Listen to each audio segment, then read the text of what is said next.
ఈరోజు మా కలెక్టర్స్ అందరికీ చాలా స్పష్టంగా ఆదేశాలు ఇచ్చా. ఎవ్రీ డే మీరు మానిటర్ చేసుకోండి. జిల్లాలో ఒకవేళ ఒక షాప్లో ఉండి ఒక షాప్లో అవసరమైతే మీరే ట్రాన్స్ఫర్ చేసుకోండి. ఏ ఒక్క రైతు మాకు ఎరువులు లేదనకుండా చూసుకునే బాధ్యత మీది.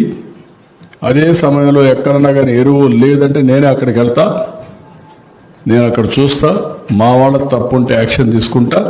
కావాలని ఇలాంటి న్యూస్ చేస్తే వాళ్ళని తీసి బొక్కలో పెట్టి అక్కడి నుంచి పనిష్ చేస్తాం.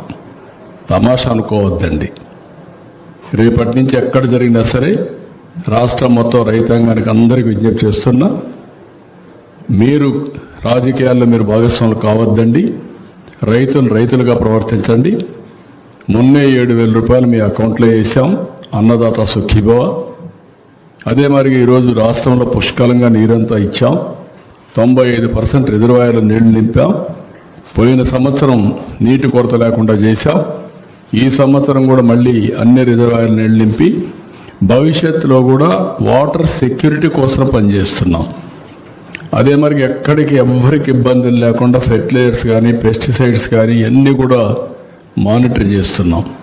అదే సమయంలో రైతులు గుర్తుపెట్టుకోవాలి, మీరు ఎక్కువ యూరియా వేసి మొత్తం దీనివల్ల ప్రజల ఆరోగ్యానికి కూడా ప్రమాదం. నేను ఆ మాట చెప్పాను. ఈ సంవత్సరం దగ్గర ఒక 4.5 ఎంత 3.5 4 లక్షల మెట్రిక్ టన్నులు ఫెర్టిలైజర్స్ కన్జంప్షన్ తగ్గించాలని, అదే మరి పెస్టిసైడ్స్ కన్జంప్షన్ తగ్గించాలని, దానికి డ్రోన్లతో పెట్టుకుంటే అవసరం సబ్సిడీ కూడా ఇవ్వాలని చెప్పి ఆలోచిస్తున్నాం. దానివల్ల రాబోయే రోజుల్లో మన రాష్ట్రంలో ఆరోగ్యవంతంగా ఉండే అవకాశం వస్తుంది. లేకపోతే ఫెర్టిలైజర్స్ ఎక్కువ వాడితే క్యాన్సర్ వస్తుంది, పెస్టిసైడ్స్ ఎక్కువ వాడినా క్యాన్సర్ వస్తుంది. ఈ విషయం కూడా మనం గుర్తుపెట్టుకోవాలి. ఎక్సెస్ యూజ్ చేస్తే కొనేవాళ్ళు కూడా ఉండడం లేదు. ఇటీవల చైనాకి వెళ్తే ఒక కన్సైన్మెంట్ తిరిగి పంపించారు. యూరోప్ పంపిస్తే మన పంటలు కొనే పరిస్థితులు కూడా లేరు.